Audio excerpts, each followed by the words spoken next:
بسم اللہ الرحمن الرحیم۔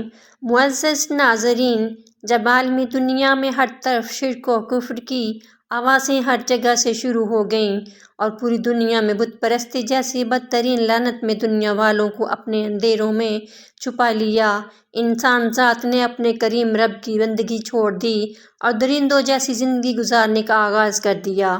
جہالت اور گمراہی کی وجہ سے اپنے خدا کے رشتوں کو بھلا دیا، اپنے جگر کے ٹکڑوں کو زندہ درگور کرنے جیسی معلوم رسومات کو اپنا مقصد بنا لیا، اور بھی سینکڑوں برائیاں اپنے اندر شامل کر لی اور ہر سمت اندھیرا چھا گیا۔ اس وقت اللہ تعالیٰ کی ذات کو انسان ذات کی حالت پر رحم آ گیا اور اپنے محبوب برگزیدہ پیغمبر صلی اللہ علیہ وآلہ وسلم کو دنیا کا آخری پیغمبر و ہادی بنا کر دنیا میں انسان ذات کی رہنمائی کے لیے پیدا فرمایا۔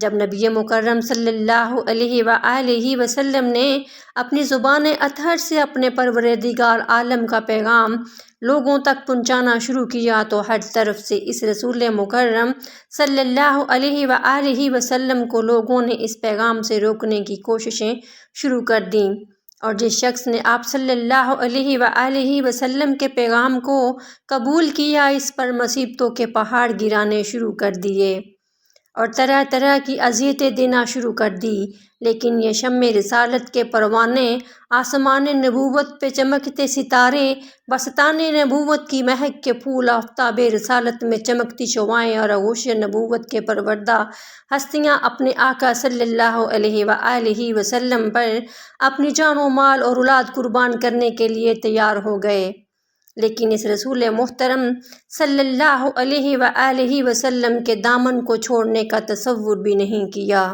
اس وقت رب کائنات نے ان مقدس ہستیوں کے متعلق ارشاد فرمایا کہ یہی وہ لوگ ہیں جن کو اللہ تعالیٰ نے ہدایت دی اور یہی عقل والے ہیں۔ جب ان مقدس ہستیوں نے اپنے ان خود ساختہ معبودوں کی غلامی کو چھوڑ کر ایک خدا کی غلامی اختیار کی تو انہی لوگوں کو تکالیف دینا شروع کر دیں جن کو پڑھ کر انسان کانپ اٹھتا ہے، لیکن اسلام ہے ان صحابہ اکرام رضی اللہ تعالی عنہ پر جنہوں نے اپنی جان کو اسلام کی خاطر قربان کر دی، لیکن اپنے مولا کریم کے پیغام کو اپنے دل سے نکالنے کا تصور بھی نہیں کیا۔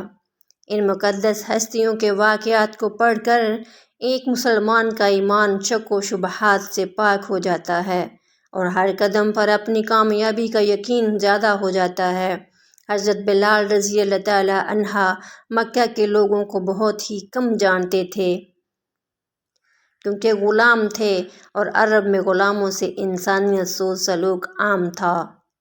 ان کی اطاعت سے بڑھ کر ان سے کام لیا جاتا تھا، تو انہیں کبھی اتنا وقت ہی نہیں ملا کہ باہر نکل کے لوگوں سے ملیں، لہٰذا انہیں حضور پاک صلی اللہ علیہ وآلہ وسلم یا اسلام یا اس طرح کی کسی چیز کا قطعی علم نہ تھا۔ ایک دفعہ کیا ہوا کہ انہیں سخت بخار نے آ لیا۔ سخت جاڑے کا موسم تھا اور انتہائی ٹھنڈ اور بخار نے ان کو کمزور کر کے رکھ دیا، لہٰذا انہوں نے لحاف اوڑھا اور لیٹ گئے۔ ادھر ان کا مالک جو یہ دیکھنے آیا کہ بلال جوں پیس رہا ہے یا نہیں، وہ انہیں لحاف اوڑھ کر لیٹا دیکھ کے آگ بگولا ہو گیا۔ اس نے لحاف اتارا اور سزا کے طور پر ان کی قمیض بھی اتروا دی اور ان کو کھلے صحن میں دروازے کے پاس بٹھا دیا کہ یہاں بیٹھ کے جو پیس۔ اب سخت سردی، اوپر سے بخار اور اتنی مشقت والا کام۔ ناظرین، آپ سوچ سکتے ہیں حضرت بلال رضی اللہ تعالی عنہ روتے جاتے تھے اور جوں پیستے جاتے تھے۔ کچھ ہی دیر میں دروازے پہ دستک ہوئی، انہوں نے اندر آنے کی اجازت دی تو ایک نہایت متین اور پرنور چہرے والا شخص اندر داخل ہوا اور پوچھا، جوان کیوں روتے ہو؟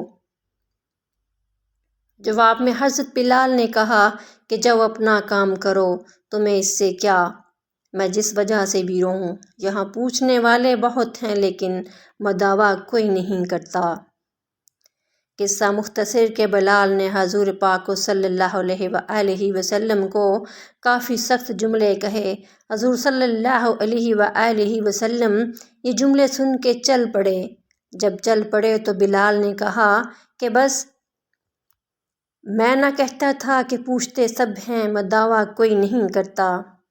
حضور یہ سن کر بھی چلتے رہے۔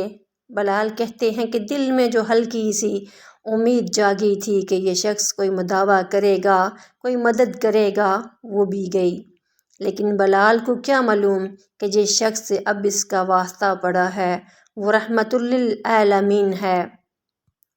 بلال کہتے ہیں کہ کچھ ہی دیر میں وہ شخص واپس آ گیا۔ اس کے ایک ہاتھ میں گرم دودھ کا پیالہ اور دوسرے میں کھجوریں تھیں۔ اس نے وہ کھجوریں حضرت بلال رضی اللہ تعالیٰ عنہ کو دیں اور کہا کھاؤ پیو اور جا کے سو جاؤ۔ حضرت بلال رضی اللہ تعالیٰ عنہ نے کہا تو یہ جوں کون پیسے گا؟ نہ پیسے تو مالک صبح بہت مارے گا۔ اس نے کہا تم سو جاؤ، یہ پیسے ہوئے مجھ سے لے لینا۔ بلال سو گئے اور حضور کائنات صلی اللہ علیہ وآلہ وسلم نے ساری رات ایک اجنبی غلام حبشی کے لیے چکی پیسی۔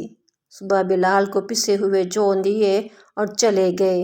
دوسری رات پھر ایسا ہی ہوا، دودھ اور دوا بلال کو دی اور ساری رات چکی پیسی۔ ایسا 3 دن مسلسل کرتے رہے جب تک کہ بلال ٹھیک نہ ہو گئے۔ وہ بلال جو ایک دن اذان نہ دے تو خدا تعالیٰ سورج کو طلوع ہونے سے روک دیتا ہے۔ اس نے حضور صلی اللہ علیہ وآلہ وسلم کے وصال کے بعد اذان دینا بند کر دی، کیونکہ جب اذان میں اشہد ان محمد رسول اللہ تک پہنچتے تو رسول کی یاد میں ہچکیاں بن جاتی تھیں اور زاروں کی طرح رونے لگتے تھے۔ حضرت یاسر بن عامر یمن کے باشندے تھے۔ یہ آپس میں 4 بھائی تھے، حضرت یاسر، مالک اور حارث، اور ایک چھوٹا تھا۔ یہ چوتھے نمبر والا جس سے سب سے زیادہ محبت کرتے تھے کہیں گم ہو گیا، جس خبر کی وجہ سے دل کے ہاتھوں مجبور ہو کر اپنے بھائی کو ڈھونڈنے کے لیے گھر سے نکلے۔ اپنے علاقہ کا چپا چپا چھان مارا، لیکن ان کا محبوب بھائی ان کی نظروں نے نہیں دیکھا۔ آخر حضرت یاسر رضی اللہ تعالیٰ عنہ اپنے دونوں بھائیوں مالک و حارث کے ساتھ اپنے بھائی کی تلاش کرتے کرتے مکہ کی پاک سرزمین پر پہنچ گئے، لیکن یہاں پر بھی انہیں اپنے بھائی کے متعلق کوئی معلومات نہ مل سکیں۔ اس پاک سرزمین میں حضرت محمد صلی اللہ علیہ وآلہ وسلم نے توحید کا پرچم بلند کر رکھا تھا، اور یہ دولت حقیقی حضرت یاسر کے مقدر میں لکھی جا چکی تھی۔ جیسے ہی یہ اعلان اس مقدس شخصیت کے کانوں تک پہنچا تو آپ اپنے بھائیوں سے کہنے لگے میں نے وہ دولت ابدی حاصل کر لی ہے کہ اب مجھے کسی دوسری چیز کی ضرورت نہیں۔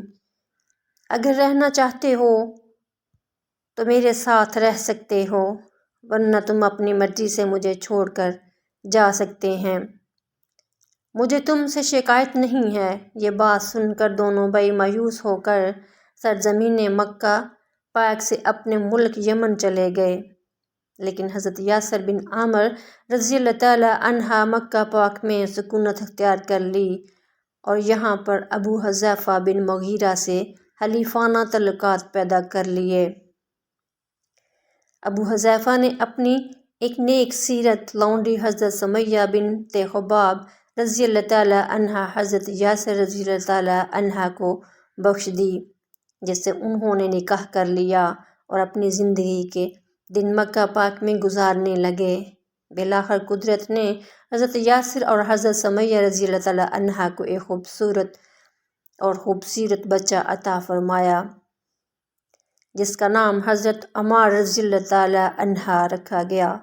یہ مقدس بچہ آگے چل کر اپنی سیرت و صورت و کردار و گفتار و عشق رسول میں جل کر تاریخ اسلام کا ایک مستقل لال بن گیا، جس کی سیرت و عشق کے واقعات پڑھ کر انسانی عقل دنگ رہ جاتی ہے۔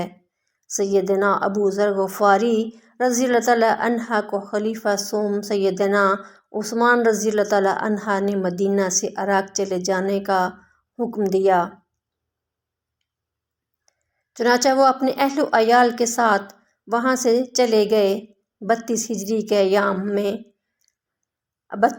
کے ایام حج میں ربضہ کے تمام لوگ بیوی بچوں سمیت حج کے لیے چلے گئے۔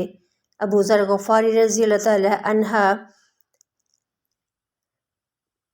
اپنی بیوی اور بیٹی کے ساتھ مکہ میں حج کے لیے آئے۔ دوران سفر آپ مرگ الموت میں مبتلا ہوئے۔ جب نزا کی حالت طاری ہوئی تو ان کی اہلیہ رونے لگی۔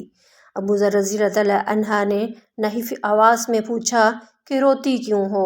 اہلیہ نے جواب دیا، آپ ایک ویرانے میں دم توڑ رہے ہیں۔ نہ میرے پاس اتنا کپڑا ہے کہ آپ کو کفن دے سکوں، اور نہ ہی میرے پاس بازو میں اتنی طاقت ہے کہ آپ کی ابدی خوابگاہ تیار کر سکوں۔ ابو ذر غفاری رضی اللہ تعالی عنہ نے فرمایا، نبی پاک صلی اللہ علیہ وآلہ وسلم نے مجھے بتایا تھا کہ میں صحرا میں وفات پاؤں گا اور مومنین کی ایک جماعت میری نماز جنازہ میں شریک ہوگی۔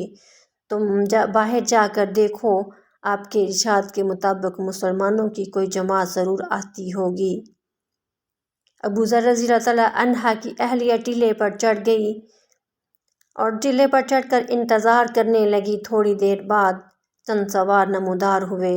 جب قریب آئے تو ابو ذر رضی اللہ تعالی عنہ کی زوجہ نے کہا، بھائیو، قریب ہی ایک مسلمان سفر آخرت کی تیاری کر رہا ہے، اس کے کفن دفن میں میرا ہاتھ بٹا جاؤ۔ قافلے والوں نے پوچھا، وہ کون شخص ہے؟ جواب دیا، ابو ذر غفاری۔ ابو ذر کا نام سنتے ہی قافلے والے بے تاب ہو گئے اور ہمارے ماں باپ ان پر قربان ہوں پکارتے ہوئے ان کی طرف لپکے۔ یہ لوگ ابو ذر رضی اللہ تعالی عنہ کے پاس آئے اور انہوں نے بسم اللہ وباللہ وعلی ملت رسول اللہ کہہ کر جان آفرین کے سپرد کر دی۔ فقیہ امت سیدنا عبداللہ بن مسعود رضی اللہ تعالی عنہ نے نماز جنازہ پڑھائی اور پھر سب نے مل کر اس آفتاب و رشد و ہدایت کو سپرد خاک کیا۔ ایک مرتبہ نبی کریم صلی اللہ علیہ وآلہ وسلم حضرت ابوبکر صدیق رضی اللہ تعالی عنہ اور حضرت عمر فاروق رضی اللہ تعالی عنہ اور حضرت عثمان رضی اللہ تعالی عنہ، یہ بزرگ حضرات حضرت علی رضی اللہ تعالی عنہ کے مکان میں تشریف لے گئے۔ اس مبارک مجلس میں سرور کونین صلی اللہ علیہ وآلہ وسلم اور چاروں خلیفہ راشدین موجود ہیں۔ حضرت علی رضی اللہ تعالی عنہ اور ان کی زوجہ فاطمہ الزہرا رضی اللہ تعالی عنہ مہمانوں کی خاطر تواضع کرنے کے لیے ان کے پاس جو سب سے بہترین چیز تھی وہ پیش کی۔ ایک شہد کا پیالہ لائیں۔ وہ خوبصورت اور چمکدار پیالہ تھا۔ اتفاق سے شہد کے پیالے میں ایک بال گر گیا۔ حضور اکرم صلی اللہ علیہ وآلہ وسلم کے دست مبارک میں جب وہ پیالہ آیا تو آپ صلی اللہ علیہ وآلہ وسلم نے ان حضرات کے سامنے وہ پیالہ پیش کیا اور ارشاد فرمایا، دیکھو اس پیالے کی خوبصورتی، اور اس میں شہد ہے اور شہد کے پیالے میں ایک بال پڑا ہوا ہے۔ ہر ایک اپنی طبیعت پر زور ڈال کر اپنے اپنے ذوق کے مطابق پیالہ اور بال کے متعلق اپنی رائے پیش کریں۔ حضرت ابوبکر صدیق رضی اللہ تعالی عنہ نے فرمایا، اللہ کے رسول صلی اللہ علیہ وآلہ وسلم کے نزدیک مومن کا دل طشت سے زیادہ روشن اور چمکدار ہے، اور اس کے دل میں جو ایمان ہے وہ شہد سے زیادہ شیریں ہے، لیکن ایمان کو موت تک حفاظت کر لے جانا بال سے زیادہ باریک ہے۔ حضرت عمر فاروق رضی اللہ تعالی عنہ کے سامنے جب پیالہ آیا تو حضرت عمر فاروق رضی اللہ تعالی عنہ نے فرمایا، یا رسول اللہ صلی اللہ علیہ وآلہ وسلم، حکومت اس طشت سے زیادہ چمکدار اور روشن ہے، حکمرانی کرنا شہد سے زیادہ شیریں ہے، لیکن حکومت میں عدل و انصاف کرنا بال سے زیادہ باریک ہے۔ حضرت عثمان غنی رضی اللہ تعالی عنہ نے فرمایا، یا رسول اللہ صلی اللہ علیہ وآلہ وسلم، میرے نزدیک علم تین طشت سے زیادہ روشن اور علم دین سیکھنا شہد سے زیادہ شیریں ہے، لیکن اس پر عمل کرنا بال سے زیادہ باریک ہے۔ حضرت علی رضی اللہ عنہ نے فرمایا، یا رسول اللہ صلی اللہ علیہ وآلہ وسلم، میرے نزدیک معزز مہمان تشت سے زیادہ روشن ہے، اور ان کی مہمان نوازی شہد سے زیادہ شیریں ہے، اور ان کو خوش کرنا بال سے زیادہ باریک ہے۔ حضرت فاطمہ الزہرا رضی اللہ عنہا فرماتی ہیں، عورت کے حق میں حیا اس تشت سے زیادہ روشن اور چمکدار ہے، اور اس کے چہرے پر پردہ اس شہد سے زیادہ شیریں ہے، اور ایک غیر مرد پر نگاہ نہ پڑے اور مرد کی اس پر نگاہ نہ پڑے، یہ بال سے زیادہ باریک ہے۔ حضور اقدس صلی اللہ علیہ وآلہ وسلم نے فرمایا کہ معرفت اس تشت سے زیادہ روشن ہے۔ معرفت الہی سے لگاؤ ہو جانا، خرفت الہی حاصل ہو جانا اس شہد سے زیادہ شیریں ہے، اور اللہ کی معرفت کے بعد اس پر عمل کرنا یہ بال سے زیادہ باریک ہے۔ حضرت جبرائیل علیہ السلام نے فرمایا، میرے نزدیک راہ خدا تشت سے زیادہ روشن ہے، اور اللہ کی راہ میں اپنی جان و مال قربان کرنا، جہاد کرنا شہد سے زیادہ شیریں ہے، اور اس کے بعد اس پر استقامت یعنی موت تک راہ خدا میں چلتے رہنا بال سے زیادہ باریک ہے۔